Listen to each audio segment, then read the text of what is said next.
শামে যখন মুসলমান আশ্রয় নিবে নিরাপদ হবে, শামের ভিতরে আশ্রয় নিলে নিরাপত্তা পাওয়া যাবে।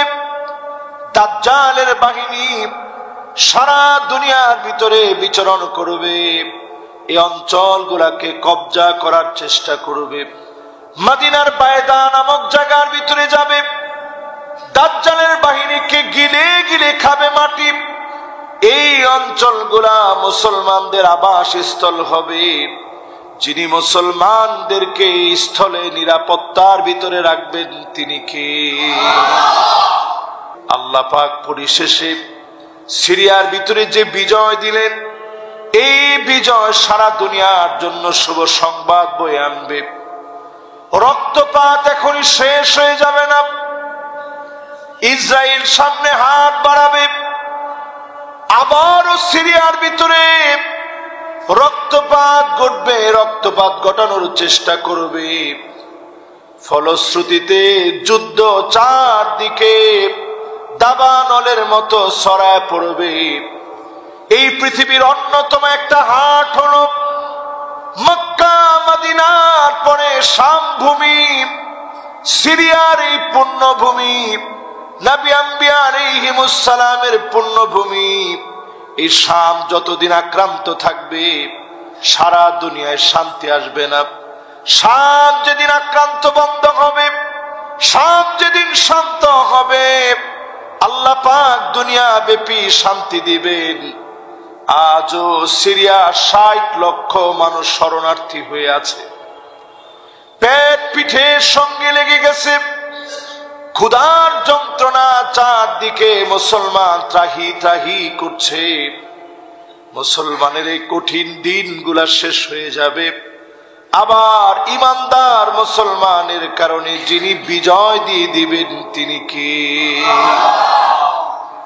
প্রথম হাদিস থেকে পরিষ্কার বোঝা যায় শামের বিজয় এখানেই থেমে থাকবে না।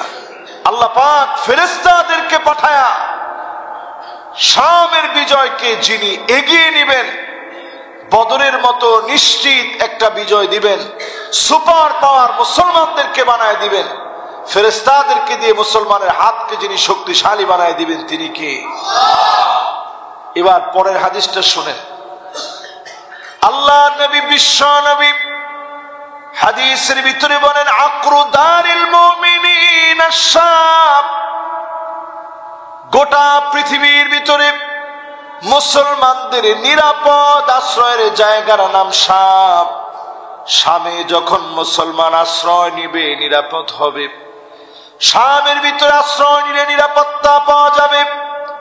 দাজ্জালের বাহিনী সারা দুনিয়ার ভিতরে বিচরণ করবে, এই অঞ্চলগুলাকে কবজা করার চেষ্টা করবে। মদিনার বায়দা নামক জায়গার ভিতরে যাবে, দাজ্জালের বাহিনীকে গিলে গিলে খাবে মাটি। এই অঞ্চলগুলা মুসলমানদের আবাসস্থল হবে। যিনি মুসলমানদেরকে স্থলে নিরাপত্তার ভিতরে রাখবেন তিনি কে? এই স্থানগুলো মুসলমানদের নিরাপত্তার জায়গা হবে, মুসলমানদের নিরাপত্তা বেষ্টিত জায়গা হবে।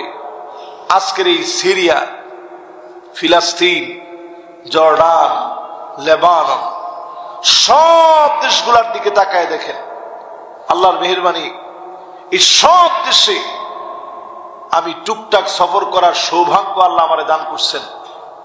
আমি অল্প বয়সে এই দেশগুলো সফর করছি। একটা জায়গার দিকে তাকিয়েছি, ঠিক যেই জায়গাটা এখনো আমার মোবাইলে এটার ভিডিও আছে, আপনারা দেখলে অবাক হয়ে যাবেন। যেটা সবগুলো দেশের একটা বর্ডার, একদিকে জর্ডান, অন্যদিকে ফিলিস্তিন, অন্যদিকে লেবানন, সবগুলোর বর্ডার একসাথে এসে মিশেছে। একদিকে ফিলিস্তিন, এদিকে জর্ডান, আবার অন্যদিকে লেবানন। একেবারে পুরো একটা মিডল পয়েন্টে সিরিয়া সহ একটা মিডল পয়েন্টের একটা জায়গা দেখলাম। আমি চিন্তা করলাম, সুবহানাল্লাহ, এমন সময় এই পৃথিবীর ভিতরে আসবে, নবীজি বলছেন, যেই সময়ে এই পৃথিবীর ভিতরে যারা সবচেয়ে বড় সন্ত্রাসী, এদেরকে জমিন পর্যন্ত ছাড়বে না, জমিন পর্যন্ত বলবে লা তাকুমুস সাআহ, ততদিন পর্যন্ত এই দুনিয়া শেষ হবে না, হাত্তা ইয়াকতুলাল ইয়াহুদ, এই জমিনে যতদিন পর্যন্ত চিরন্তন সন্ত্রাসীদেরকে হত্যা করা না হবে। মাটি পর্যন্ত বলবে আমার এখানে ইহুদি লুকায় আছে, পাথর পর্যন্ত বলবে আমার এখানে সন্ত্রাসী লুকায় আছে। শুধুমাত্র একটা গাছ বলবে না, যার নাম গারকাত। গারকাত নামক গাছ আমার নিজের চোখে দেখলাম সবচেয়ে বেশি পুরা ভূমি জুড়ে শুধু গরকত আর গরকত তারা লাগিয়ে রেখেছে। সবচেয়ে বেশি গাছ শুধু গরকত গাছ তারা লাগিয়ে রেখেছে। তারা মনে মনে চিন্তা করতেছে যে এই গরকত গাছ যেই তো বলবে না ইল্লাল গারকাত, নবীজি যেই তো বারবার বলছে এই গাছটা শুধু সন্ত্রাসীদের কথা বলবে না, আর সবাই বলবে। দুনিয়ার ভিতরে একটা সন্ত্রাসীও থাকবে না, সব সন্ত্রাসী শেষ হয়ে যাবে। এই পৃথিবীর ভিতরে সুদের কারবার সর্বপ্রথম তারা শুরু করেছে। এই পৃথিবীর ভিতরে অন্যায়ভাবে মানুষ হত্যা করা, গুপ্ত হত্যা, এই পৃথিবীতে মুসলমানদেরকে গুপ্ত হত্যার মধ্য দিয়ে তারা শুরু করেছে। আল্লাহর মেহেরবানি, সময় আসতেছে এমন, আর বেশি দিন সময় তাদের হাতে নেই। আবার মুসলমান ঐক্যবদ্ধ হয়ে সারা দুনিয়ার ভিতরে মুসলমানের কালেমার পতাকা উড্ডীন হবে ইনশাআল্লাহ। হাদিস থেকে পরিষ্কার বোঝা যায় মুসলমানদের আবাসস্থল হবে, সব ছেড়ে মুসলমান সেই দিকে যাবে। সারা দুনিয়ার বহু মুসলমান এখন সেদিকে যাচ্ছে। মক্কা মদিনার পরে মুসলমানদের সবচেয়ে পবিত্রতম স্থান মক্কা মদিনার পরে বেশক মুসলমানদের সবচেয়ে পবিত্র স্থান হচ্ছে শামের এই ভূমি, এই সিরিয়া, এই জর্ডান, এই লেবানন। এর চাইতে বর্তমানে ফিলিস্তিন আমাদের কাছে গুরুত্বপূর্ণ। এই পুরো ভূমিটা শাম, এই পুরো ভূমি মুসলমানদের কাছে গুরুত্বপূর্ণ। এই ভূমিতে আল্লাহ তাআলা মুসলমানদেরকে আবার বিজয়ী করবেন ইনশাআল্লাহ। এবার 3 নম্বর হাদিসে নবীজি সাল্লাল্লাহু আলাইহি ওয়াসাল্লাম বারবার দোয়া করলেন, আল্লাহুম্মা বারিক লানা ফি শামিনা, আয় আল্লাহ আপনি আমার শামের ভিতরে বরকত দেন। আল্লাহুম্মা বারিক লানা ফি শামিনা, আয় আল্লাহ আপনি আমার শামের ভিতরে বরকত দেন। আল্লাহুম্মা বারিক লানা ফি শামিনা, আয় আল্লাহ আপনি আমার শামের জন্য বরকত দেন। নবীজি বারবার শামের কথা বলতেছে। স্বাভাবিক আপনারা একটু চিন্তা করেন, শামের কথা নবীজি বলতেছে। শাম না নবীজির কোন আত্মীয় স্বজনের বাড়ি, না নবীজির কোন নানা বাড়ি, না নবীজির কোন দাদা বাড়ি, কোন আত্মীয় স্বজন যে জায়গায় থাকে না, এরকম একটা জায়গার ব্যাপারে যদি এখন আমি বসে যদি দোয়া করি, আজকে এই মসজিদে আমি আলোচনা করতেছি, আমি দোয়ার মধ্যে বারবার বললাম অন্য একটা এলাকার নাম, আল্লাহ মিরপুরের উপরে আপনি বরকত দেন, স্বাভাবিকভাবে আপনারা চিন্তা করবেন হুজুরে নামাজ পড়াই দিয়েছে এইখানে, হুজুর দোয়া করতেছে উত্তরার জন্য, মিরপুরের জন্য। সাহাবায়ে কেরাম বলছে, ইয়া রাসূলুল্লাহ একটু আমাদের জন্য দোয়া করেন। নবীজি দোয়া করলেন, আল্লাহুম্মা বারিক লানা ফি ইয়ামানিনা, আয় আল্লাহ আপনি আমার ইয়ামানের মধ্যে বরকত দেন।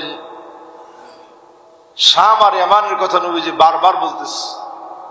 সাহাবায়ে কেরাম অবাক হয়ে গেছে। কয়েকজন বলল, ইয়া রাসূলুল্লাহ নজদের জন্য একটু দোয়া করেন।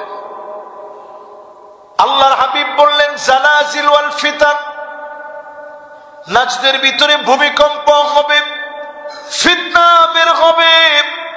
সব জায়গার জন্য নবীজি দোয়া করেন নাই, আল্লাহ নবী এই শামের জন্য দোয়া করেছেন। আজকে আপনি চিন্তা করেন 50 বছর যদি আমাদের উপরে জুলুম হতো, ইমানদার মুমিন খুঁজে পাওয়া কঠিন হয়ে যেত। এখনো শামের ভিতরে দিনের পর দিন জুলুম সহ্য করেছে, ইমানের পথ থেকে এক চুল তারা নড়ে নাই। এর নাম শামের মুসলমান। 50 বছর যদি আমাদের উপরে জুলুম হইতো, 16 বছর তেমন তো আমরা যা দেখছি এটা তেমন কিচ্ছু না শামের সামনে। যে জুলুম সেখানে হয়েছে, দাড়ির ভিতরে দাড়ি ধইরে এইভাবে আগুন ধরাই দিচ্ছে, জীবন্ত মানুষগুলার চামড়া কেটে ফেলছে, জীবন্ত শরীর থেকে চামড়া উঠেছে, ছোট ছোট বাচ্চার পেট কেটে নাড়ি বুড়ি বের করছে। সিদনায় যে জেলখানার অস্তিত্ব এখন পাওয়া যাচ্ছে, আপনি চিন্তা করেন মানবতা কতটা লঙ্ঘিত হলে পরে মানুষকে দিনের পর দিন শুধু জেলে না। আমরা যে আয়নাঘরের কথা বলি, একটু সেখানকার দিকে তাকায় দেখেন, মানুষ সেখানে বাকশক্তি হারায় ফেলছে। পাইলট শুধু কেন গুলি চালায় নাই, বলছে এই এলাকার উপর এখন গুলি চলবে, কেন গুলি তিনি চালান নাই? এই জন্য দিনের পর দিন তাকে জেলে রাখা হয়েছে। অসংখ্য মানুষের গায়েবানা জানাজা হয়ে গেছে, মনে হয় তিনি আর বেঁচে নাই। এরকম লোকগুলা বের হচ্ছে, এরকম অনেক মা বোন বের হচ্ছে যারা 13, 14, 15 বছর বয়সে জেলের ভিতরে গেছে, কয়েকটা বাচ্চা হয়ে গেছে, বাচ্চার বাপকে কেউ জানে না। এরকম জুলুম আর নির্যাতনের পরে ইমানের এই পথ যারা ধরে রেখেছে, আল্লাহ নবী বারবার তাদের জন্য দোয়া করেছেন, আয় আল্লাহ আপনি আমার শামের মধ্যে বরকত দিয়ে দেন। আজকে নবীজির দোয়া আপনি একটু তাকায় দেখেন, শামের ভিতরে এত সম্পদ আল্লাহ রাব্বুল আলামিন দিয়েছেন। নবীজি সাল্লাল্লাহু আলাইহি ওয়াসাল্লামকে মেরাজের রজনীতে আল্লাহ সফর করাতে গিয়ে এই জায়গাতে ফিলিস্তিনের বাইতুল মুকাদ্দাসে যখন সফর করালেন, আল্লাহ পাক নবীজিকে জানায় দিলেন বারাকনা হাওলাহু, এর চারপাশে আল্লাহ তাআলা বরকত দিয়ে দিয়েছেন। শামের চারপাশে যদি বরকত হয়, তাহলে শামের ভিতরে কিরকম বরকত চিন্তা করেন। এই শামের বরকত গিয়ে পাইছে মিশর, শামের বরকত গিয়ে পেয়েছে ইরাক, শামের বরকত পেয়েছে তুরস্কের কিছু অংশ। যতগুলো দিক পেয়েছে শামের এই বরকত, আপনি দেখবেন সেখানে কত রকমের খনি আল্লাহ দিয়েছে শুধুমাত্র শামের খাতিরে। বারাকনা হাওলাহু, এর চারপাশকে আল্লাহ তাআলা বরকতে পরিপূর্ণ করে দিয়েছেন। সুবহানাল্লাহ। এবার চিন্তা করেন, এতদিন ধরে 2011 সনে এই বাশার আল আসাদের বিরুদ্ধে সর্বপ্রথম মানুষ যখন তার জুলমের বিরুদ্ধে আন্দোলন করেছে, নৃশংসভাবে সেই সময়ে আন্দোলনকারীদের উপরে সে ঝাঁপিয়ে পড়েছে। নবীজি সাল্লাল্লাহু আলাইহি সাল্লাম হাদিসের ভিতরে যেমনটা বলে গেছেন, হুবহু এখন মিলায়া দেখেন, এই দুনিয়ার ভিতরে শামের লোকেরা, সিরিয়ার লোকেরা মার খাবে। এই লম্বা মার খাওয়ার পর আল্লাহ তাআলা একটা সুদিন দিবেন।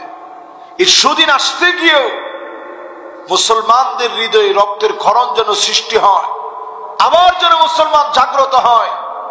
এই জন্য এটা এখানেই থেমে যাবে না, এটা যখন আরো বেশি অগ্রসর হবে, যখন সন্ত্রাসীরা আমার দেশ সহ সারা দুনিয়ার দিকে সন্ত্রাসীরা এখন হাত বাড়াচ্ছে। এই যুদ্ধ কিন্তু একদিনে হয় না, এই যুদ্ধ কিন্তু এক দেশের সঙ্গে হয় না।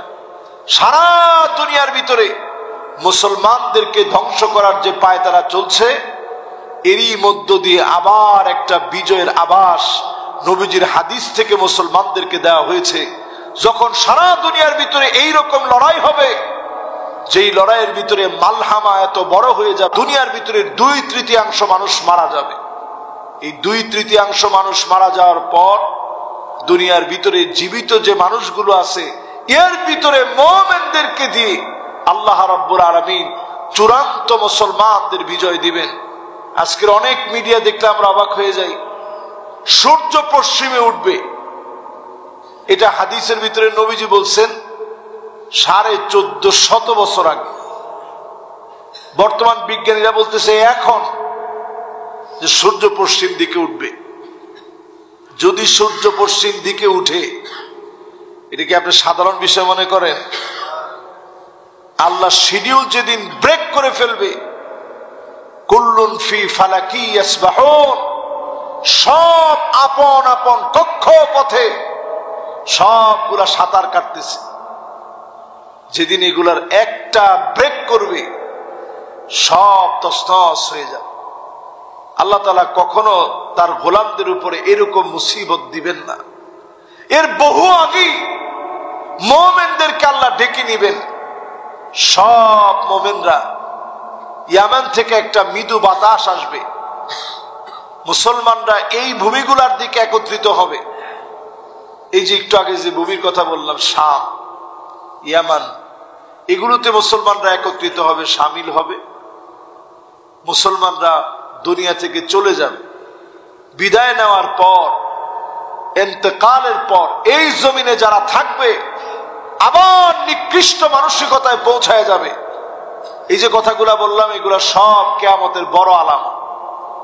এই বড় আলামত গুলা আল্লাহ মুমিনদেরকে দেখাবে না। এই বড় আলামত গুলা সব কাফিরদের সামনে প্রকাশিত হবে। আমরা এখনো বাইতুল ওয়াদুদ মসজিদে নির্দিষ্ট সময়ের আগে নামাজ পড়ার জন্য বসছি। মুসলমানদের কথা শুনলে আমাদের চোখে পানি আসে। আমরা অন্তত এই কথা বলতে পারি, আমাদের উপরে এত বড় বিপদ যিনি দিবেন না তিনি কে?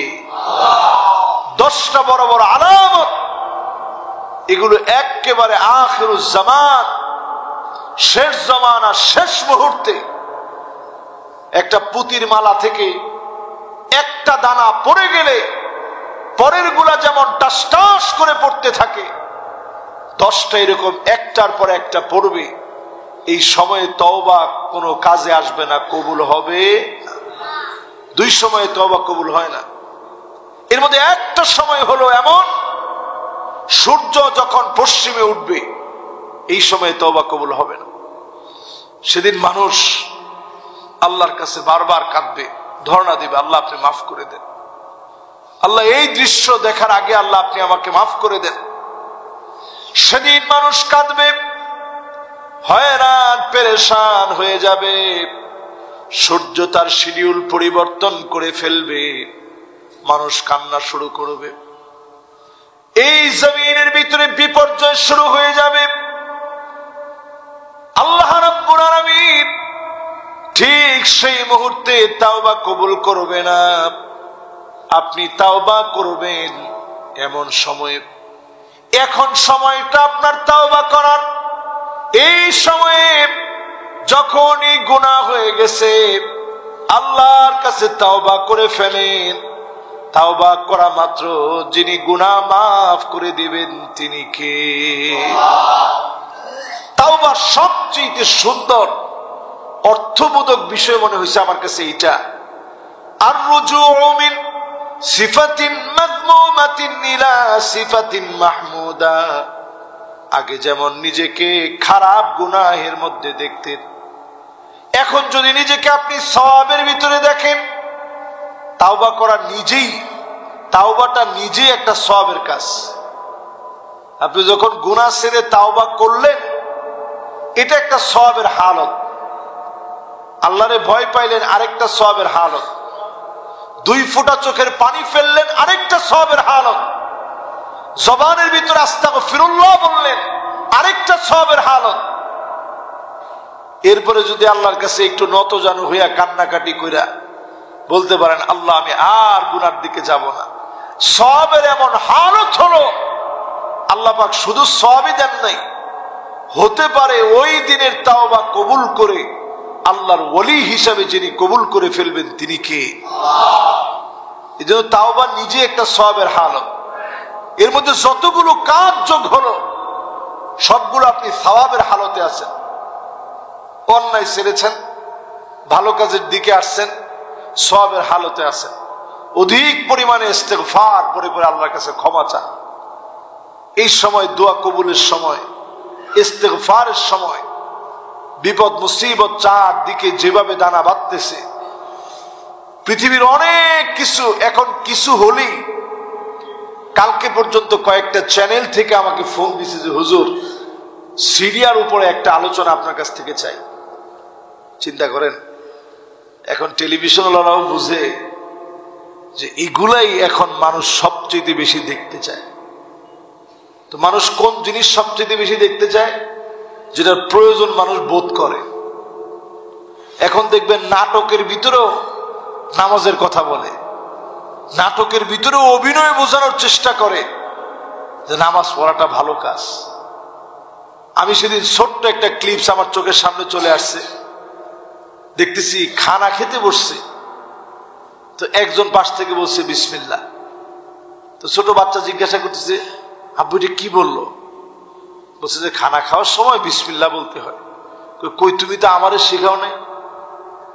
একটু পরে দেখা গেল ছোট বাচ্চারা তার বাবার সঙ্গে নামাজ পড়তেছে, যে বাসায় বেড়াতে আসছে তারা নামাজের অভ্যাস নাই।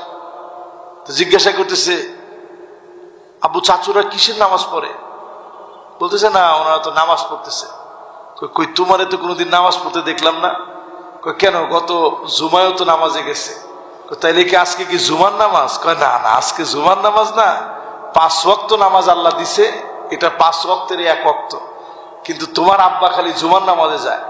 খালি জুমার নামাজে যাওয়ার নাম নামাজি না, 5 ওয়াক্ত নামাজ বা জামাত আদায় করার নাম নামাজি। ঠিক কিনা বলে?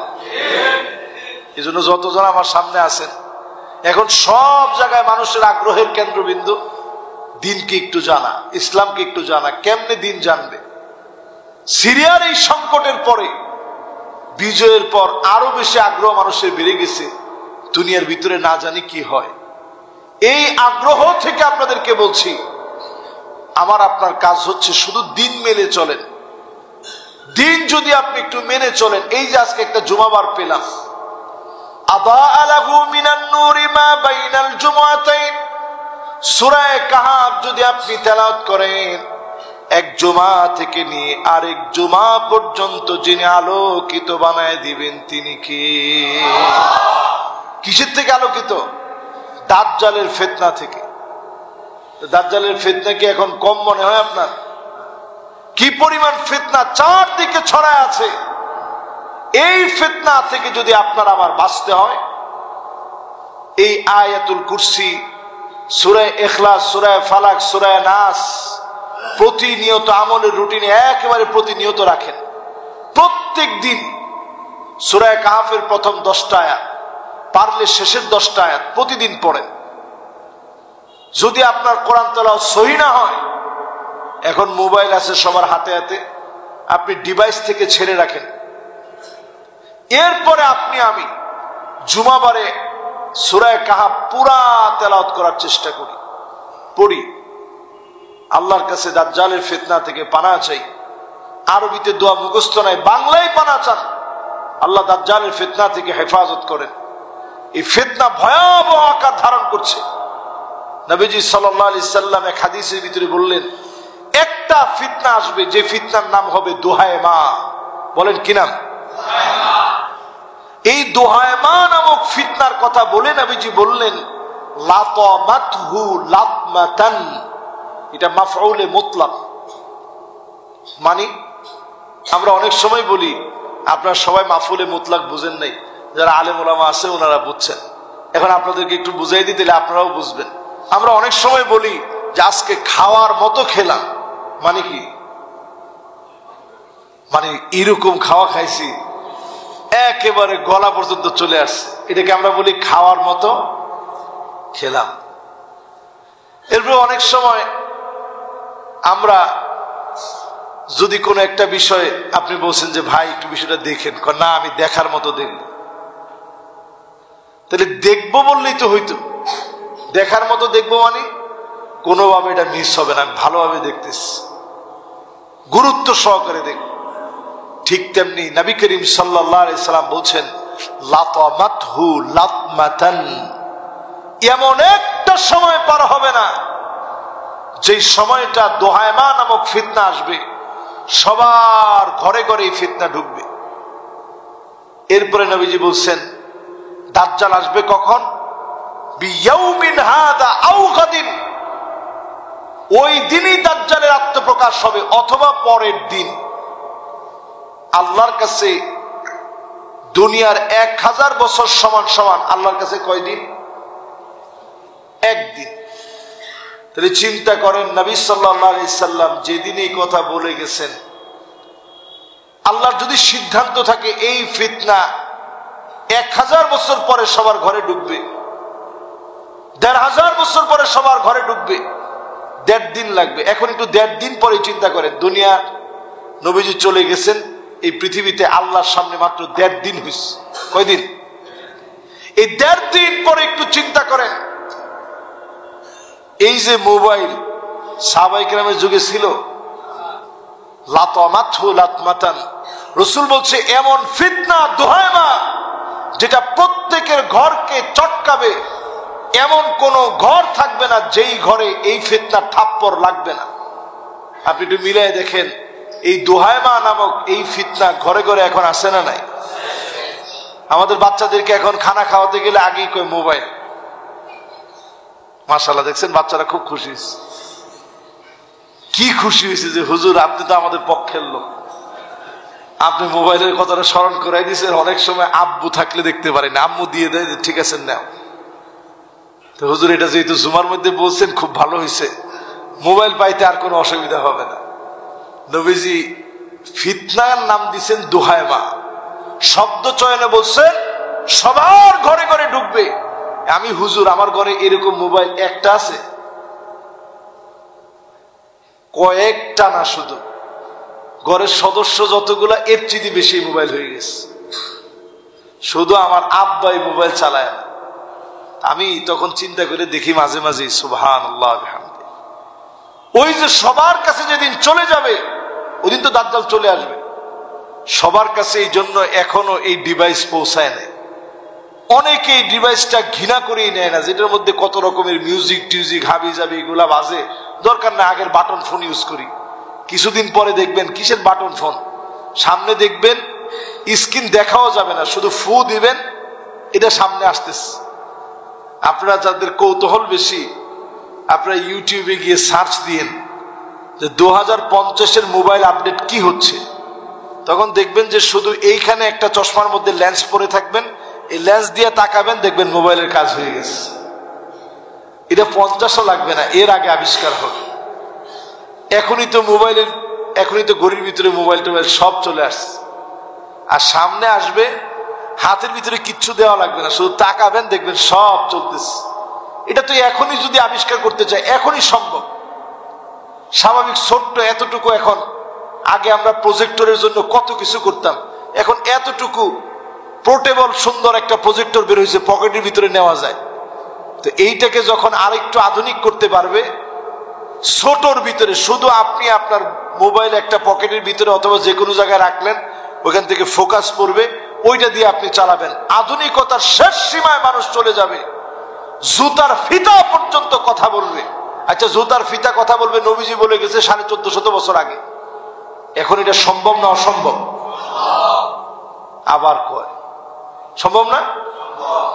জুতার ফিতা কথা বলবে, এটা কোনো বিষয় এখন? নাথিং একটা ব্যাপার এখন জুতার ফিতা কথা বলবে। কিন্তু আমাদের 30 বছর আগে একটু জান আপনি, ওই সময় কেউ কোনো হুজুর যদি ওয়াজ করতো জুতার ফিতা এক সময় কথা বলে, আমি চিন্তা করতাম কি হুজুরের মাথা ঠিক আছে, কি বলে নাউজুবিল্লাহ। আমরা ছোটবেলায় দেখছি টেলিফোন, আমরা যদ্দূর দেখছি, যারা এখানে সামনে মুরব্বীরা আছে, এত বড় বড় টেলিফোন ছিল। টেলিফোন এইভাবে সেলু মেশিনের মতো স্টার্ট দিতে হইতো। এই দেখেন সবাই মুরব্বীরা মাথা নাড়াইতেছে, আপনারা চিন্তা করতেছেন নাউজুবিল্লাহ মিন যালিক, হুজুর এটা কয় কি? টেলিফোন আবার সেলু মেশিনের মতো এরকম স্টার্ট দিতে মানে কি? বাসের ইঞ্জিন যত বড়, এইরকম ইঞ্জিন দিয়ে, ইঞ্জিন না লাগায় এরপরে স্টার্ট দিয়ে ওই টেলিফোন চালাইতে হতো। এখন এরকম আছে? এখন এইরকম থাকবে মিয়া? কই গেছে দুনিয়া? এইরকম পরিবর্তন হতে হতে ঘরে ঘরে গিয়া এই ফিতনা ঢুকবে। ঢুকে তো গেছি, এখন আল্লাহর ফায়সালা কখন কি হয়। ইমাম মাহদী আলাইহিস সালামের পরে তো দাজ্জাল আসবে। তাহলে আপনি চিন্তা করেন, এই সময়টা আমার আপনার কি নামাজ ছেড়ে দেওয়ার সময়? এই সময়টা আখিরুজ জামানের একেবারে প্রস্তুতি নেওয়ার সময়। নবী সাল্লাল্লাহু আলাইহি সাল্লাম বারবার আমার আপনার জন্য দোয়া করে গেলেন। এই উম্মতদেরকে নবীজি সাল্লাল্লাহু আলাইহি সাল্লাম ভালোবাসা দিয়ে গেলেন। নবীজি সাল্লাল্লাহু আলাইহি সাল্লাম দুহায়মা নামক ফিতনা থেকে সতর্ক করে গেলেন। এখন আমি আপনি যখনই মিলায় দেখি, আমার কাছে মনে হয় সময় বড় কমে যাচ্ছে। এই সময় এসে আমার আপনার যদি এখনো আমরা প্রস্তুতি না নেই, আল্লাহর কাছে পানা না চাই, নামাজের দিকে না আসি, এই মসজিদেই তো আমি আজকে 10-11টা বছর হয়ে গেল। এই 10-11টা বছর এই মুগ্ধা এলাকাবাসীকে সতর্ক করলাম, মিডিয়ার মাধ্যমে সবাইকে বললাম, মিলায় দেখেন তো সিরিয়ার কথা এই মসজিদে বসে বলছি, সেই আসার পর থেকে 5-6 বছর তো হবেই, 5-6 বছর ধরে যে সিরিয়া ইনশাআল্লাহ অচিরেই বিজয় অর্জন করবে। এবং একটা হাদিসের দুর্বল সনদ হওয়াতে খুব বেশি স্পিড নিয়ে না বললেও এই হাদিসটা আমি বারবার বলছি, 12 বছর সিরিয়া মার খাবে। কত বছর? 12টা বছর মার খাবে। ঠিকই দেখেন আপনি 2011 শেষ সময় থেকে জুলুম শেষ হয়েছে। সংবাদপত্র সব জায়গায় এখন লিখতেছে সিরিয়ার মায়ের এখন আইসা থামছে।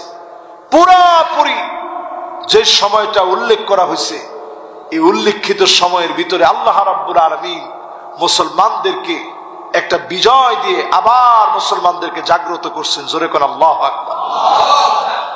আল্লাহ রাব্বুল আলামিনের কাছে আমরা কামনা করি কাঙ্ক্ষিত এই বিজয় মুসলমানদের জন্য পুরা শামকে একত্রিত করার জন্য আল্লাহ রাব্বুল আলামিন যেন কবুল আর মঞ্জুর করেন। পড়েন আমিন। আলোর পথে 24 24 ঘন্টা শুধু ইসলাম প্রচার।